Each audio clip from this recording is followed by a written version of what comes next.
Assalamualaikum dan selamat petang puan.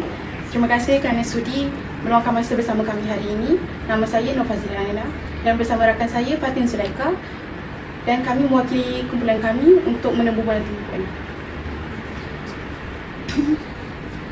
Okey puan, sebagai permulaan, bolehkah puan perkenalkan diri puan, nama dan umur puan?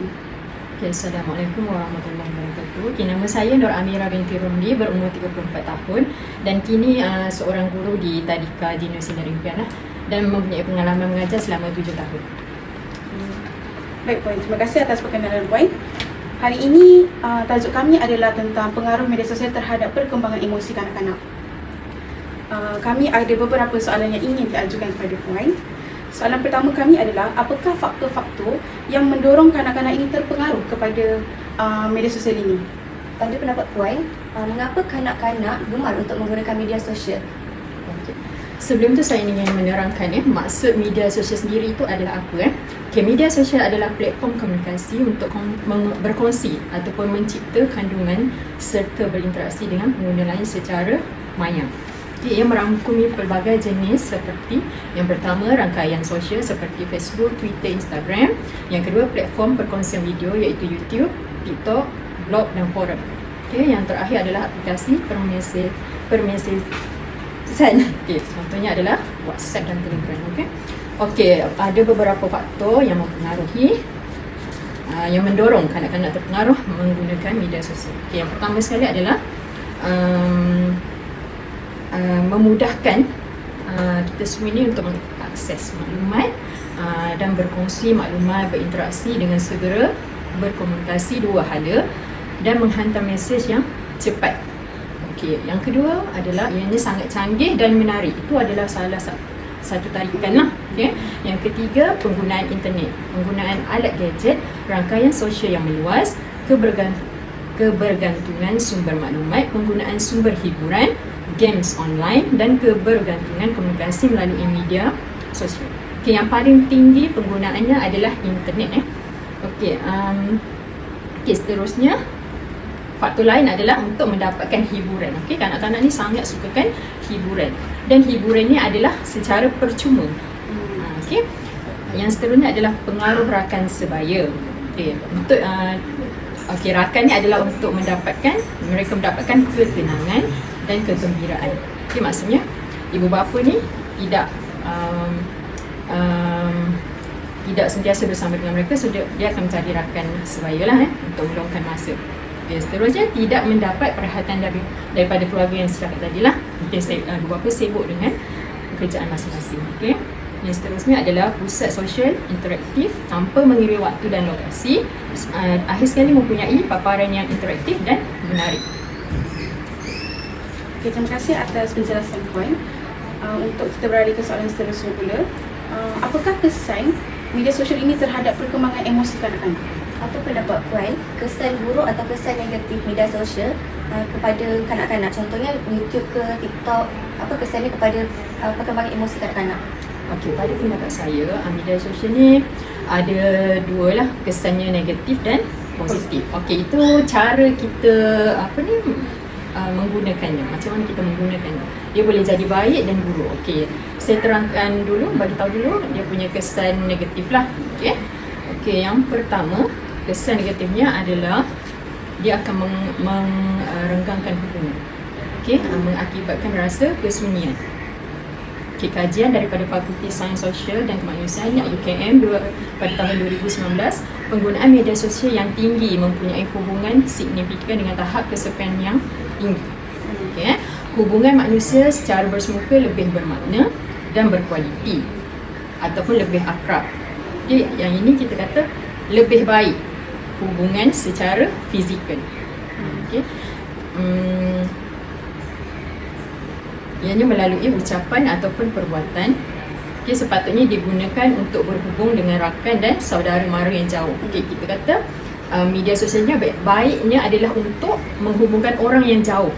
Yang jauh tu bolehlah saudara mara, itu lagi mengeratkan. Tapi yang dekat ni kalau boleh kita secara fizikal. Okay, yang kedua, dia akan mengganggu pembelajaran kanak-kanak. Okay? terlalu lama depan skrin akan menyebabkan mengganggu pembelajaran kanak-kanak. Okay, kajian daripada PPUKM tahun 2020 bahawa 40.5% daripada 388 ibu bapa membenarkan anak mereka berumur 13 tahun ke bawah menggunakan media sosial.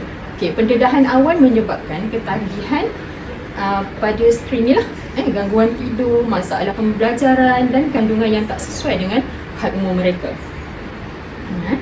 Okey, seterusnya ni bully cyber. Salah satu lah, kurang keyakinan diri disebabkan rakan sebaya dalam talian. Bully cyber secara maya mengakibatkan penyalahgunaan, contohlah dadah, ponteng, sekolah, okey, menunjukkan prestasi kurang memuaskan dalam pembelajaran yang saya cakap tadi, dan keyakinan diri yang rendah dan masalah, dan ada juga masalah kesihatan lah. Okey, itu dari sudut negatif. Sekarang kita pergi kepada sudut positif lah.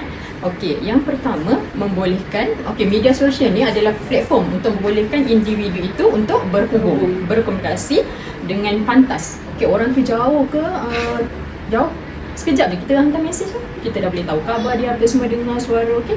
Yang kedua, menyediakan ruang. Media sosial ni adalah ruang untuk individu tu mempamerkan bakat dan kreativiti. Kalau kita gunakan dengan cara yang betul, kita boleh berkarya, boleh menggunakannya sebagai platform untuk kita mungkin tunjuk bakat kita dari segi muzik ataupun penulisan kan. Sekarang ni kalau kita nak buat lagu pun kita just post, ataupun kita nak tulis cerita novel, kita tak perlu dah nak pergi company tu ke company, tak perlu, kita post je, orang dah boleh baca cerita kita tu. Okay, yang ketiga, menawarkan pelbagai bentuk hiburan. Okay, kalau kita tahu zaman sekarang ni kos untuk berhibur tu agak tinggi. Contoh, kalau kita nak pergi tengok bola sepak, tiket dah berapa, betul tak? Betul. Tiket dah beratus-ratus. Tak perlu, kita tak perlu, kita tengok saja. Mungkin kita boleh tengok melalui YouTube, ada live ke dan sebagainya. Melalui Facebook sekarang, orang dah boleh live, so kita dah boleh save kat situ. Kos kan? Okay, seterusnya nombor 4, menyebarkan kesedaran. Okay, kalau kita menggunakan media sosial ni dalam bentuk yang baik, kita boleh mengetengahkan isu-isu semasa. Contohnya tentang kesihatan, alam sekitar, kemanusiaan, serta mengumpulkan sokongan untuk tujuan yang baik. Baik Puan, terima kasih atas penerangan Puan sebentar tadi. Bolehkah pula, bagaimana pula dengan cara kita boleh merawat emosi kanak-kanak yang ketagih dengan media sosial ini? Pada pendapat Puan, cara untuk membantu kanak-kanak yang tidak boleh berenggang dengan media sosial ini? Okay. Kalau pada pendapat saya lah, ibu bapa adalah orang yang paling rapat dengan anak-anak. Okay, ibu bapa lah orang yang pertama yang perlu ambil tanggungjawab ni lah. Okay, yang pertama, ibu bapa kena membantu menetapkan batasan yang jelas dan membimbing anak-anak mereka untuk mengamalkan kawalan kendiri. Contohnya, kita kena hadkan masa diorang penggunaan gadget tu lah. Contohnya had masa tu, contohnya dalam mungkin 30 minit ataupun mungkin hari Minggu je boleh main. Okay, hadkan perbualan dengan orang yang tidak dikenali. Okay, contoh kita boleh dekat Facebook kan kita ada messenger semua tu, dia boleh berkomunikasi dengan orang yang dia tak kenali. Itu bahaya. Sekarang ni jenayah colik semua, bunuh. Itu akan, contoh kalau dia tanya alamat, anak kita kan tak tahu, tak ada tiba fikir, dia tahu, bagi tahu dia duduk kat mana sekarang, ada kat mana sekarang. Itu akan membahayakan dia lah. Okay. Seterusnya, mengamalkan komunikasi terbuka dan mengadakan perbincangan berterusan, iaitu memupuk persekitaran dan hubungan di rumah. Okay, membantu mereka menghadapi kesukaran seperti bully cyber tadi lah, ataupun gangguan seksual dalam talian. Ibu bapa ni dekat rumah, dia kena jadi kawan dengan anak-anak dia. Kena duduk dengan anak dia, bersembang, baru dia tahu anak dia nak apa. So anak dia bergaul dengan siapa, maksudnya dalam media sosial ni lah, dia berkawan dengan siapa, dia bergaul dengan siapa, so kita boleh pantau. Okay, seterusnya ibu bapa perlu mendekatkan diri, melibatkan diri dan berkomunikasi lah dengan anak-anak tadi, meluangkan masa yang berkualiti. Okay, so anak tu akan rasa difahami dan dihargai. Okay, seterusnya membina kepercayaan antara ibu dan anak tu sendiri. Okay, anak akan mudah didekati, relevan dan lebih selesa bercakap tentang pandangan dan perasaan mereka. Baik Puan, pendekatan Puan yang sangat menarik. Bagaimana pula, apakah yang strategi yang boleh diambil untuk menangani kesan-kesan ini? Pendapat Puan, pihak berkepentingan yang berwajib boleh lakukan bagi menangani masalah ini? Okey. Strategi ni kita boleh ambil daripada pelbagai pihak lah. Okay? Contohnya ibu bapa tadi yang macam saya terangkan tadi lah, menetapkan batasan yang jelas dan membimbing anak-anak mereka untuk mengamalkan kawalan kendiri tadi. Okay, menetapkan had masa dari segi tempoh dan masa khusus untuk anak-anak dibenarkan mengakses media sosial. Okay, membataskan fungsi perbualan dengan orang yang tak dikenali lah, ataupun kita pantau kandungan yang dia buka kan, tengok had umur, tidak semua benda yang dia boleh tengok. Okay. Daripada sudut masyarakat boleh menyertai kempen kesedaran daripada badan kerajaan ataupun bukan kerajaan untuk mengetahui ancaman cyber yang berkaitan supaya tidak terjebak dengan kes jenayah dan penipuan di dunia maya. Okay. Seterusnya, syarikat media sosial dan telekomunikasi. Okay, kerjasama daripada syarikat media sosial dan telekomunikasi ni untuk membanteras penyalahgunaan sekatan terhadap kandungan yang diguna boleh dilaksanakan. Seterusnya, daripada kerajaan. Pihak kerajaan mestilah campur tangan dalam menangani penyalahgunaan media sosial. Okay, ini adalah tujuannya adalah untuk menjadikan media sosial sebagai satu medium yang harmoni dan mesra rakyat tanpa ada unsur penyalahgunaan media sosial. Baik Puan, Puan telah berkongsi banyak strategi yang berguna. Sebagai penutup, bolehkah Puan terangkan apa yang Puan lihat sebagai kesan jangka panjang penggunaan media sosial terhadap perkembangan emosi kanak-kanak ini? Adakah Puan rasa kesan jangka panjang penggunaan media sosial mungkin termasuk dari segi hubungan sosial dan masalah mental kanak-kanak? Okey, ada beberapa kesan lah untuk jangka masa panjang terhadap kanak-kanak. Okey, yang pertama dari segi kesihatan mentalnya adalah contohnya kemurungan, keresahan, buli cyber, perbandingan sosial, iaitu rasa kekurangan dalam diri diorang dan tidak selesa dengan diri sendiri. Maksudnya bila dia tengok ada orang lebih bagus pada dia, dia rasa down. Iaitu mungkin dia akan stres dan buat benda yang di luar kawalan lah. Contohnya bunuh diri ke atau mencederakan diri sendirilah. Okay, yang kedua, masalah image tubuh, iaitu terlampau lama di depan skrin menyebabkan diorang mengambil pemakanan yang kurang berkhasiat. Okay, pertambahan berat badan, obesity, kerana dia orang kurang makan, tidak melakukan obesity maksudnya dia banyak makan, duduk depan skrin, tak melakukan aktiviti fizikal, tak bersenam, tak keluar rumah, kurang bergerak. Okay, itu akan berlakunya obesity lah. Okay, karies gigi dan pemakanan yang tidak sihat. Okay, kurang peka dengan pemilihan makanan tadilah. Masalah keyakinan diri. Okay, contohnya diorang akan terpengaruh dengan diet-diet popular, nak kurus cepat. Okay, lepas tu terpengaruh dengan produk-produk yang mungkin tak ada kelulusan KKM lah. Okay, akan bagi kesan lah kat diri sendiri kan. Okay, yang seterusnya masalah daripada segi tingkah laku lah. Okay, hyperaktif, sukar menumpukan perhatian, ada masalah tidur, seterusnya isu tingkah laku. Okay, contohnya konten, dalam konten tu ada konten keganasan. Tengok kan game-game sekarang main tembak-tembak, dia akan mempengaruhi tingkah laku kita lah. Terima kasih banyak Puan. Sebelum kita akhiri, adakah Puan ingin menambah apa-apa soalan ataupun penerangan yang Puan? Ini termasuk kesimpulan ke? Boleh? Boleh kalau ada apa-apa lagi. Okey, apa yang boleh saya simpulkan daripada semua penerangan saya tadi? Okey, media sosialnya banyak membawa perubahan dalam cara kita berkomunikasi, belajar dan berinteraksi. Ia juga membawa kesan buruk kepada individu dan masyarakat di Malaysia. Okey, kita dapat meminimumkan risiko dan memaksimumkan manfaat media sosial untuk pembangunan diri dan negara dengan kesedaran dan tindakan yang sewajarnya. Baik Puan, terima kasih sangat. Assalamualaikum dan selamat sejahtera. Terima kasih kerana mintai interview kami pada hari ini. Tajuk kami adalah pengaruh media sosial terhadap perkembangan emosi kanak-kanak. Okay, saya Muhammad Iskandar Zulkarnain. Saya amat berbesar hati kepada Sir kerana dapat mintai interview kita pada hari ini.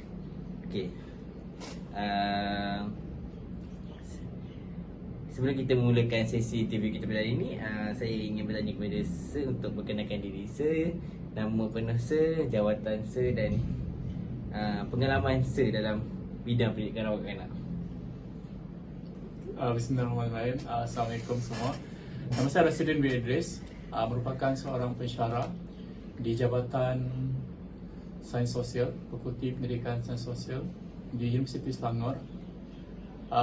Secara jujurnya saya bukanlah seorang pakar di dalam pendidikan awal kanak-kanak. Cuma saya pernah ada pengalaman di peringkat pendidikan konvensional ataupun pendidikan swasta, yang mana saya pernah mengajar pelajar-pelajar di peringkat sekolah rendah.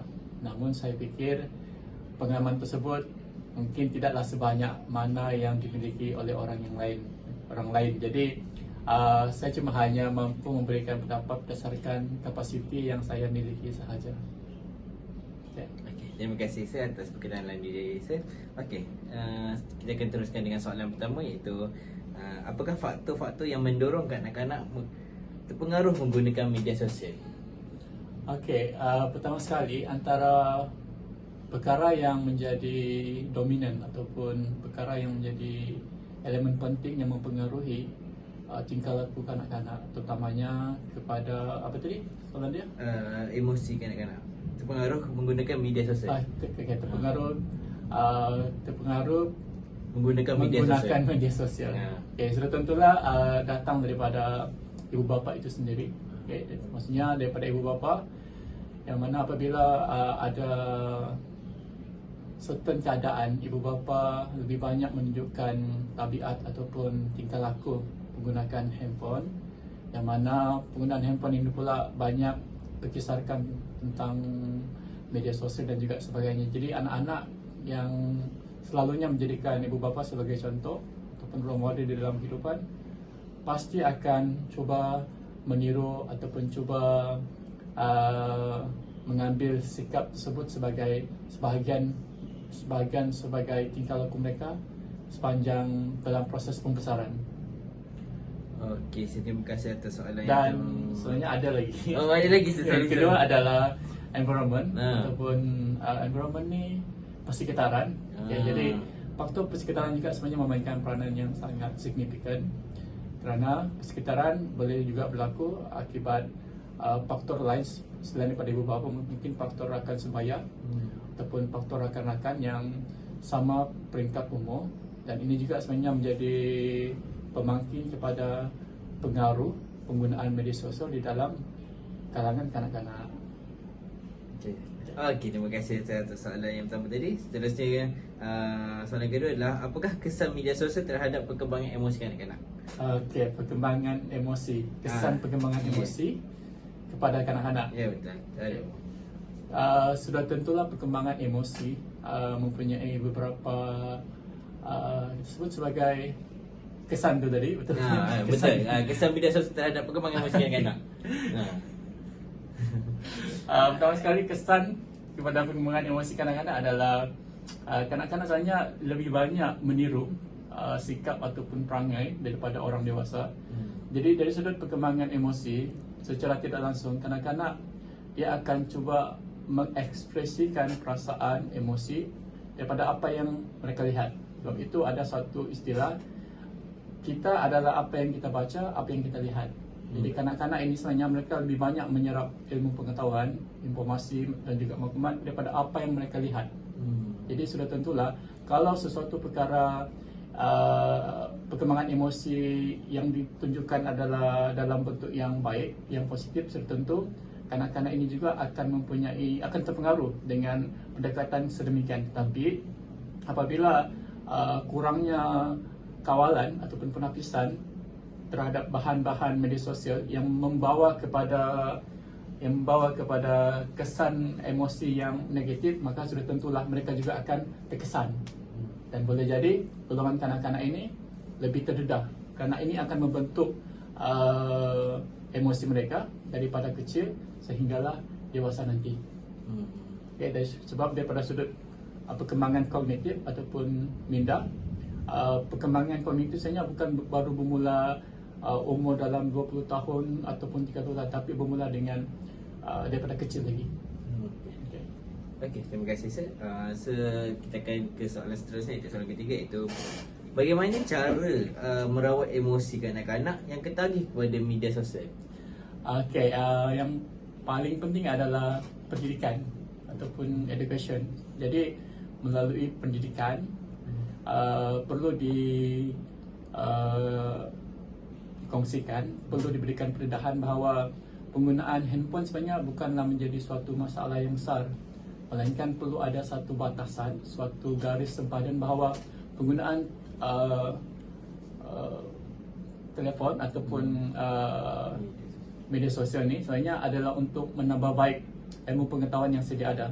Jadi kalau kita ambil kata-kata Dr. Syed Yusof Al-Qaradawi, bila pernah mentakwilkan bahawa sesuatu teknologi itu sebenarnya bergantung kepada penggunaan itu sendiri. Maksudnya hukum kepada sesuatu perkara yang tidak jelas adalah harus. Jadi Dr. Syed Yusof Al-Qaradawi mengkiaskan bahawa teknologi ini adalah seperti pisau, yang mana kalau kita gunakan untuk kebaikan maka akan ada manfaatnya. Kalau pisau kita gunakan untuk potong sayur, potong ikan, maka banyak kemudahan yang kita boleh dapati.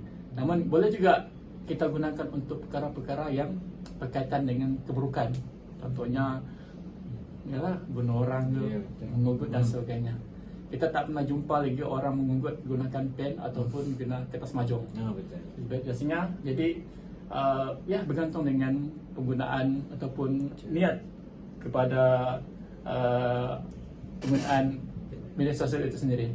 Dan yang kedua adalah pengawasan daripada ibu bapa lah. Jadi ibu bapa perlu lebih cakna, perlu lebih peduli bahawa sebagai ibu bapa perlu menjadi satu role model yang jelas, yang boleh memimpin, sebab kanak-kanak mereka tidak mempunyai suatu paradigma, suatu pemikiran yang dapat menentukan mana yang baik, mana yang buruk. Jadi ibu bapa lah yang akan mampu menentukan kebaikan ataupun keburukan sesuatu media sosial.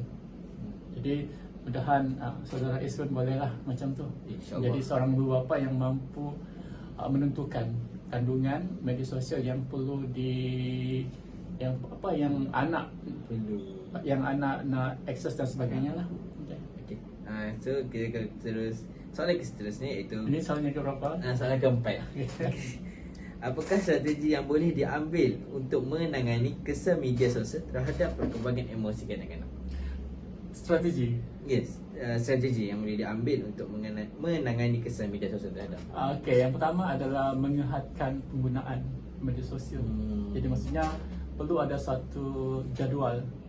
Jadi sebagai ibu bapa perlu ada satu jadual yang jelas bahawa penggunaan media sosial ataupun penggunaan telefon pintar ni adalah berdasarkan keperluan sahaja. Jadi anak-anak tidak hanya perlu berlengang dengan handphone ataupun telefon pintar sepanjang masa, tetapi ibu bapa perlu menyediakan satu jadual yang lengkap. Maksudnya jadual yang lengkap merangkumi penggunaan daripada hari Isnin sampai hari Ahad. Dan ini penting supaya kita juga dalam masa yang sama kita dapat mendidik ataupun tarbiyah anak-anak untuk menggunakan media sosial ataupun telefon pintar berdasarkan keperluan. Itu yang pertama. Yang kedua, strategi yang kedua adalah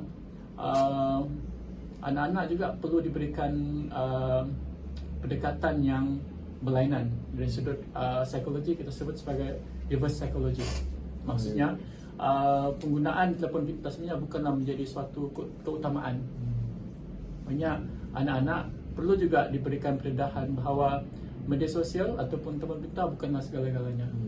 Sepatutnya mereka perlu diberikan pendedahan mengenai latihan-latihan ataupun beberapa perkara yang boleh meningkatkan kemahiran sosial, seperti melakukan aktiviti dengan rakan-rakan sebaya dan juga sebagainya lah. Dan ini penting supaya dapat memperkasakan kemahiran perkembangan social skill, problem solving, maksudnya menyelesaikan masalah. Yes, proses menyelesaikan masalah di dalam kehidupan. Yang mana kesemua perkara ini tidak akan diperolehi melalui media sosial, melainkan ada interaksi di antara satu pihak dengan pihak yang lain. Okey. Soalan terakhir Okey, soalan alhamdulillah, terakhir. Okey, apakah kesan jangka panjang penggunaan media sosial terhadap perkembangan emosi kanak-kanak? Kesan jangka panjang. Okey. Yang pertama adalah pembentukan karakter. Okay, jadi golongan kanak-kanak sebenarnya seperti mana yang kita boleh ambil satu hujah bahawa siapa kita pada hari 5 tahun, 10 tahun akan datang sebenarnya ditentukan oleh sikap ataupun karakter kita pada hari ini. Sebab itu ada pepatah menyebutkan bahawa apa yang kita tuai nanti di masa akan datang bergantung dengan apa yang kita tanam. Jadi maksudnya untuk kanak-kanak memang perlu diberikan pendedahan mengenai kepesatan perkembangan sains dan juga teknologi. Cuma dalam masa yang sama perlu ada satu batas, perlu ada satu sempadan bahawa penggunaan media sosial ataupun telefon pintar tidak menjadi masalah, tetapi perlu ada garis sempadan yang jelas. Yang mana yang boleh dan mana yang tidak diperbolehkan, dan ini adalah menjadi satu tanggungjawab ibu bapa. Dan kita tidak mahu yang menjadi tuan kepada rumah tersebut adalah anak. Jadi ibu bapa perlu tegas, perlu cakna dan juga perlu peduli, sebab ini akan bersangkut paut dengan perkembangan diri, pemikiran dan juga sasial anak-anak itu sendiri. Dan yang kedua adalah kita berbalik kepada pendidikan. Ya, perlu diberikan pendidikan mengenai cara-cara, kaedah yang betul untuk menggunakan media sosial untuk kebaikan. Sebenarnya terlalu banyak maklumat ataupun ilmu pengetahuan di hujung jari. Jadi sebaiknya penggunaan telefon pintar bukan hanya berkisarkan untuk mengisi masa yang kosong, yang terluang. Sebenarnya banyak perkara-perkara yang kita boleh manfaatkan untuk meningkatkan ilmu pengetahuan, dan dalam masa yang sama boleh juga dijadikan sebagai platform untuk mengeratkan hubungan kekeluargaan, silaturahim dan juga silaturahman sekali. Jadi maksudnya ya perlu ada pendidikan yang jelas. Dan yang ketiga, saya fikir tidak kurang pentingnya juga adalah kebersamaan itulah. Maksudnya ibu bapa, masyarakat dan juga pihak yang berautoriti perlu cakna, perlu ada satu kerjasama yang positif untuk memastikan hala tuju penggunaan media sosial ini mencapai objektif. Saya fikir kalau hanya kelompok subunit yang paling kecil yang hanya bertindak tapi tanpa disokong ataupun tanpa ada bantuan daripada pihak lain, saya fikir perkara ni akan mustahil untuk direalisasikan. Jadi pihak sekolah ada peranan dia tersendiri, ibu bapa pun sama, masyarakat juga sama. Jadi akhirnya kita dapat membina generasi yang cemerlang, gemilang dan juga terbilang. Okey, terima kasih sir kerana meluangkan masa dan beri pendapat terhadap soalan-soalan yang diberikan tadi. Sama. Assalamualaikum dan selamat sejahtera. Di forum kita pada hari ini yang bertajuk pengaruh media sosial terhadap perkembangan emosi kanak-kanak. Saya Syariatul Nabila Amani binti Muhammad Syarin dan rakan saya iaitu Syafiqah Nasuha binti Saharuddin akan mengendalikan sesi ini. Kami amat berbesar hati menjemput Encik Safa yang akan berkongsi pandangan beliau bersama kita pada hari ini. Terima kasih Nabiha. Sebelum kita memulakan diskusi, izinkan kami bertanya kepada Encik Safa untuk memperkenalkan diri. Boleh kami tahu nama penuh Encik, jawatan, umur serta sedikit latar belakang tentang pengalaman Encik dalam bidang pendidikan awak kanak-kanak. Okey, terima kasih kepada saudari berdua kerana sudi beri peluanglah kepada saya pada petang ini untuk tujuan di Temu Puan. Okay, so nama saya Muhammad Safa bin Abdul Rahman. Kalau ikutkan tahun ni bakal menjejak usia 4 tahun. Okay, dan saya telah berkhidmat di Unicel ni sejak 2013 lah. So hampir 11 tahun, November ni 11 tahun macam tu. Dan saya memiliki kelayakan dalam degree pendidikan awal kanak-kanak dan juga master pendidikan awal kanak-kanak. Dan sedang menyambung di tingkat PhD lah, juga dalam bidang pendidikan awal kanak-kanak. Terima kasih atas pengenalan tadi. Kita teruskan dengan soalan yang pertama. Apakah faktor-faktor utama yang mendorong kanak-kanak untuk terpengaruh menggunakan media sosial, terutamanya pada usia yang muda? So bila kita bercakap tentang media sosial, media sosial ni ianya sebenarnya adalah satu platform lah. Kalau kita kata platform yang diwujudkan, sebenarnya tujuan dia untuk tujuan memudahkan proses komunikasi. Kalau saya nak menyampaikan idea, nak sampaikan pesanan, berkongsi idea semua tu lah, itu adalah konsep yang kita boleh dapat gambaran tentang media sosial tu. Jadi bila bercakap tentang persoalan tu, bagaimana kanak-kanak tu terpengaruh, okay? Sebab kalau kita tengok situasi pada zaman sekarang, okay? Ataupun dari segi orang kata dunia tanpa sepadan ledakan teknologi maklumat, dan bila kita kata media sosial tu kita boleh kaitkan dengan peranti lah ataupun gadget macam smartphone, handphone semua tu. Dan benda tu sebenarnya dah jadi satu keperluan. Maksudnya boleh katakan setiap isi rumah perlukan benda tu untuk tujuan komunikasi. Jadi dalam konteks kanak-kanak pula, bila dia dah hidup di persekitaran yang mana masyarakat banyak menggunakan platform ini, maka mereka terdedah secara tak langsung. Terdedah sebab dan akhirnya mereka mungkin boleh terjerumus sebabkan satu sifat kanak-kanak ni dia ada sifat ingin mencuba. Dia sifat ingin cuba, ingin tahu, dia suka nak explore semua benda tu. Jadi lama-kelamaan dia akan jadi, benda tu akan jadi lebih satu macam dia akan tertarik. Mungkin mula cuba apa semua tu secara basic lah, dia boleh terpengaruh. Kalau yang lain-lain tu kita boleh lihat lah, mungkin lihat kawan dia, pengaruh kawan kan, maksudnya pengaruh faktor persekitaran. Mungkin kalau kata dekat rancangan televisyen tengok iklan macam ni, jadi sebabkan itulah kata dunia tanpa sepadan, maka dia lebih terdedah maksudnya kepada elemen ataupun anasi-anasi yang berkaitan dengan media sosial itu sendiri kan. Maksudnya kalau nak kata kalau tak ikut, macam dia akan lebih ketinggalan lah kan, ibarat macam ketinggalan zaman. Jadi kanak-kanak pun dia akan bergerak sekali. Jadi adakah faktor persekitaran, pengaruh ibu bapa atau kandungan media itu sendiri yang memainkan peranan penting dalam hal ini? Pada saya dia berkait. Pada saya dia berkait lah. Macam contoh macam dari segi ibu bapa kan. Ibu bapa mungkin kadang-kadang banyak menghabiskan masa dengan melayari ataupun menggunakan media sosial pun boleh jadi satu faktor. Sehingga kan anak tu merasa macam terabai. Dan daripada situ dia akan terdetik. Mungkin salah satu cara untuk dia mengisi kekosongan yang akibat pengabaian itu, dia akan buat benda yang sama. Ditambah pula dengan kandungan media sosial itu sendiri. Macam-macam kan kalau kita tengok contoh macam TikTok, pengaruh-pengaruh yang orang kata ialah daripada negara luar kan, maksudnya tak perlu pergi ke Korea, tak perlu pergi ke Jepun, pergi ke mana-mana pun benda tu kita dapat mudah dengan konten tu sendiri kan. Sebab ialah kanak-kanak dia mudah tertarik dengan benda-benda macam tu. Jadi macam kalau kata tadi persekitaran pun membantu lah, kalau kata macam teknologi kan, ledakan teknologi maklumat. Jadi nak tak nak mereka akan terdedah kan. Lagi-lagi kalau macam kanak-kanak zaman ni, memang kita tak boleh nak elak lah, nak elak daripada mereka terdedah kepada teknologi ataupun yang berkaitan dengan media sosial itu sendiri. Terima kasih atas penjelasan tadi. Soalan kedua kami adalah bagaimana media sosial memberi kesan kepada perkembangan emosi kanak-kanak? Adakah kesan yang ketara terhadap emosi mereka yang disebabkan oleh pendedahan kepada media sosial? Okey, kalau sebab bila bercakap kesan ni, kita sebenarnya boleh melihat kesan tu secara lebih meluas lah. Maksudnya kalau kata media sosial dulu orang bercakap gadget kan. So gadget maksudnya tu peranti dia lah.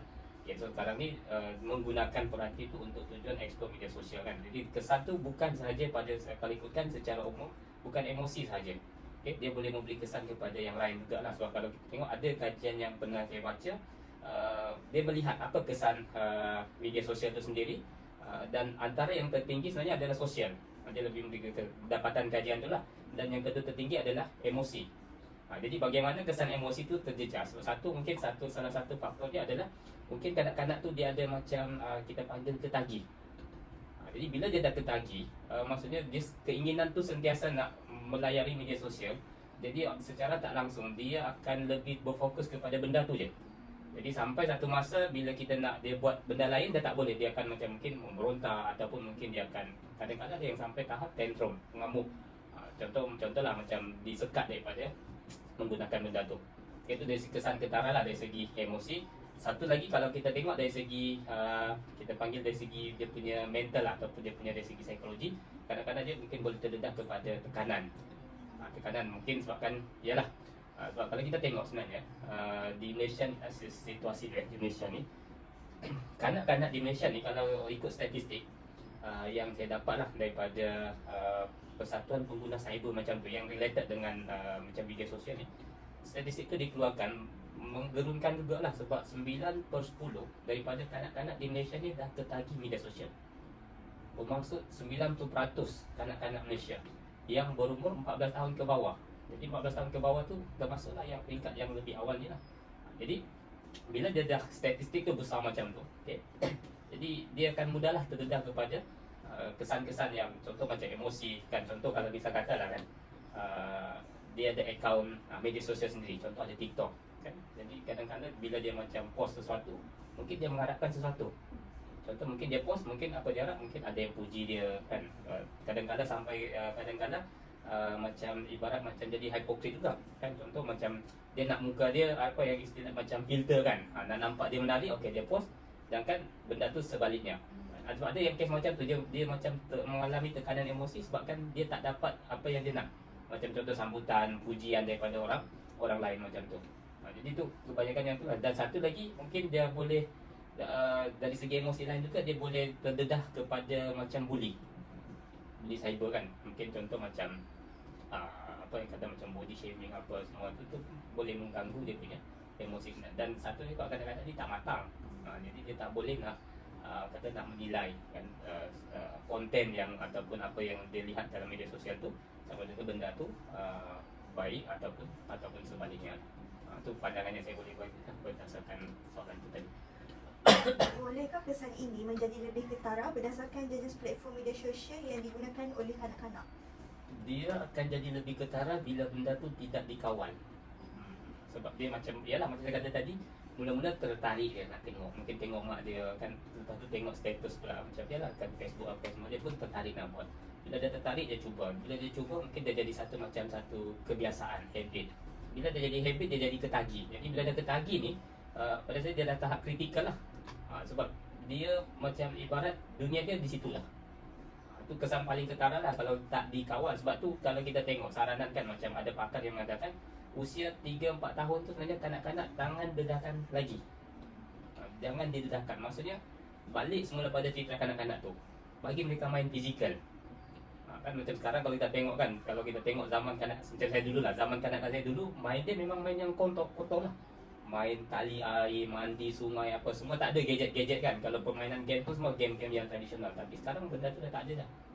Jadi sebab bila teknologi mengambil alih dan mereka terdedah. Dan bila terdedah, dia macam orang kata hanyut sekali lah dengan benda tu. Jadi pada saya kesan ketara itu bila dia dah ketagih. So bila dia ketagih, dia macam dia dah macam tekanan, apa benda yang dia mungkin dia tak dapat, dia akan stres. Mungkin bila benda tu disekat, dia akan mengamuk dan sebagainya. Baiklah, bincangkan tentang kanak-kanak yang mungkin telah ketagih dengan media sosial. Apakah cara terbaik untuk merawat emosi mereka yang terjejas akibat ketagihan ini? Okey, ni kalau secara personal benda ni dia bersifat subjektif. Maksudnya kita tak ada kata satu inilah pendekatan yang berkesan. Jadi konsep dia macam konsep trial and error lah. Macam saya sendiri, sebab saya ada anak sendiri yang memang dalam lingkungan tu, dan memang kecenderungan untuk benda tu memang tak boleh nak elak. Macam saya sendiri kan, saya sendiri tahu kesan dia, dan saya sendiri pun tak mampu nak sekat dia daripada benda tu. Jadi apa yang saya boleh buat, saya cuba minimizekan. Contoh, ialah sebab daripada teknologi, saya gunakan juga teknologi semula untuk kawal. Contoh yang saya gunakan apps Family Link. Daripada situ saya boleh kawal. Satu dari segi timing dia. Contoh saya akan buat saya akan set kalau hari persekolahan, saya just bagi dia limit masa tertentu je yang memadai dengan usia dia. Itu maksudnya selepas tu dia akan terus tersekat. Itu satu, dan satu lagi sekat dari segi konten, kandungan media sosial yang dia lihat. Saya tengok sendiri, anak saya tiba-tiba tengok dekat TikTok, tak pernah kita ajar dia ialah posting yang kalau TikTok ni apa yang menari apa semua tu kan, tak pernah, tapi dia tiba-tiba ikut. Mana dia tengok media sosial dia tu. Jadi pada saya lebih kepada macam kawalan lah. Sebab dia dah orang kata dah ketagih. Kalau belum lagi, pencegahan lah. Maksudnya pencegahan tu paling tidak kalau boleh jangan didedahkan. Maksudnya kalau sebelum bila bercakap sebelum tu, jangan dedahkan. Sebab kalau dah terdedah, maka kita kena kawal. Jadi kawalan tu salah satunya macam tu lah. Dan lain-lain tu mungkin banyak lah. Kalau dari segi psikologi, kita mungkin boleh buat macam kontrak sosial. Contoh, kita bagi tahu, kalau nak main sekian waktu je boleh. Luar waktu tu tak boleh. Jadi kalau dia patuh, dia dapat. Kalau dia tak patuh, dia tak dapat. Macam tu. Lain-lain kalau macam mungkin kalau dari segi macam, sebab kita juga ada peruntukan undang-undang kalau yang berkisah tentang, kalau saya tak silap daripada Suruhanjaya Komunikasi dan Multimedia, memang ada menyatakan bahawa kanak-kanak bawah umur 14 atau 13 tahun sebenarnya mereka tidak boleh ada akaun yang berkaitan dengan media sosial. So kalau tiba-tiba ada kanak-kanak yang ada akaun TikTok ke apa, so salah siapa gitu. Nak kata parents boleh juga kan. Sebab mungkin di rumah parents yang dah memang anak lahir dah ada akaun media sosial. Nak expose anak dia hari ni macam ni.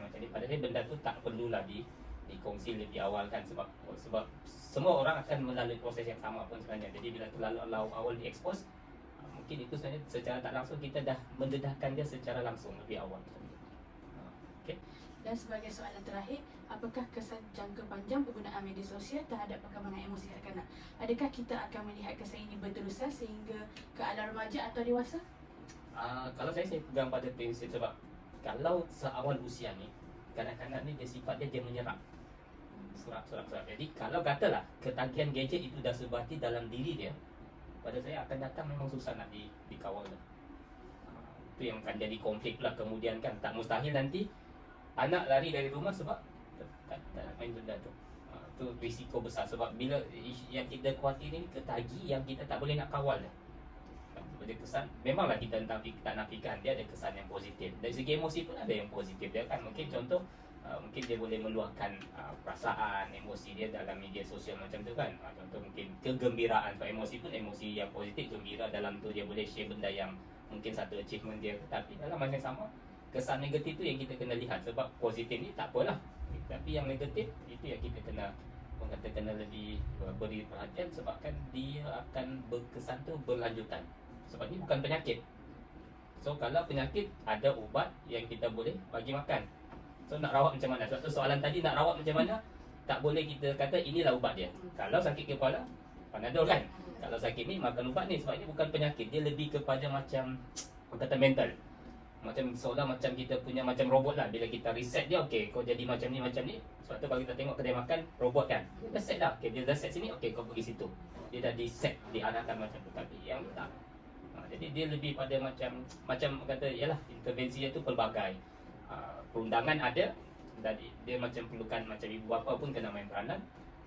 Pihak kerajaan pun kena main peranan sebab kalau kita tengoklah ni bukan saya nak condemn kerajaan kan sebab undang-undang ada kanak-kanak bawah umur 13 ataupun senang cerita kanak-kanak ni tidak boleh ada akaun macam media sosial. Tapi kenapa ada yang ada? Maksudnya di situ sekatan kawalan tu tak ketat. Mungkin macam ada setengah kalau katalah macam mana katakan mungkin kanak-kanak tu bila nak kita daftarkan sebagai akaun mungkin kena ada pengesahan dokumen contoh MyKid kan. So nama dia MyKid dia okey kalau matching sesuai dengan umur melebihi umur yang disarankan barulah dia boleh aktif. Kalau tak dia kena sekat lah. Itu yang mungkin boleh dilihat lah sebab agak kompleks sebenarnya kalau nak merawat. Kan untuk saya sendiri pun saya susah nak kawal. Kadang-kadang yalah mungkin satu metod gunakan aplikasi yang kita boleh kontrol kandungan ke apa semua sebab kita dia buat macam tu segala apa yang dia buat kita boleh pantau. Sebab kita takut yang konten-konten lah yang mungkin yang berunsur keganasan ataupun yang berkaitan mungkin dengan unsur seksual ataupun unsur-unsur yang berkaitan dengan bullying kita tak nak yang macam tu lah.